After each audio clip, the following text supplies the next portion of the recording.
This is a time of crisis for our entire nation and for the entire world. The coronavirus outbreak has turned the world as we know it upside down. But as we fight this global pandemic, we cannot ignore the growing threat of another crisis that we face every minute of every day: climate change. The world's leading experts have long known that climate change is man-made and that we are running out of time to act. We already see it every day: record floods, terrifying wildfires, devastating hurricanes. But right now, Washington refuses to lift a finger without permission from the fossil fuel industry. Now, this didn't happen overnight. For decades, the men in charge of our nation's largest energy companies lied about climate change in exchange for greater profits. These men built our country's anti-science think tanks.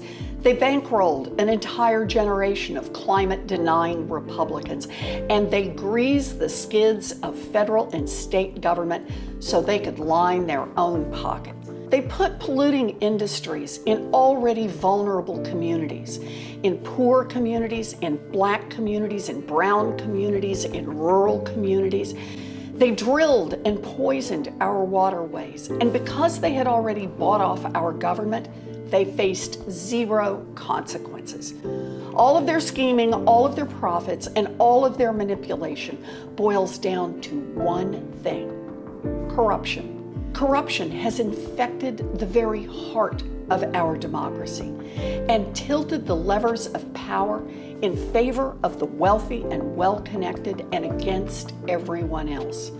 And that's how, today, we have a government that works great for the fossil fuel industry, but not for the rest of us who see climate change bearing down upon us.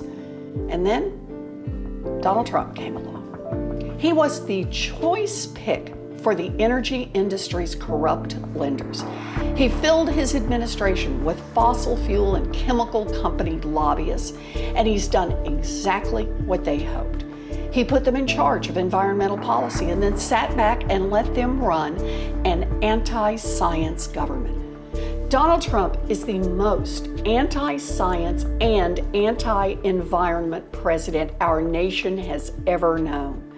His denial of science is destroying our environment and destroying lives. That is dangerous, and it is wrong. Even though many of us are still practicing social distancing, we can still do our part. And here's how. Staying safe does not mean we have to stay silent. So speak up about the urgent threat of climate change. Use social media to share with those around you the reasons that you're fighting to save our planet. And finally, educate those around you. 2020 is the defining moment for how our nation addresses the climate crisis. But I do believe that if we stand together, if we fight together, and if we persist together, we can save our planet and leave future generations with clean air, clean water, and a better tomorrow.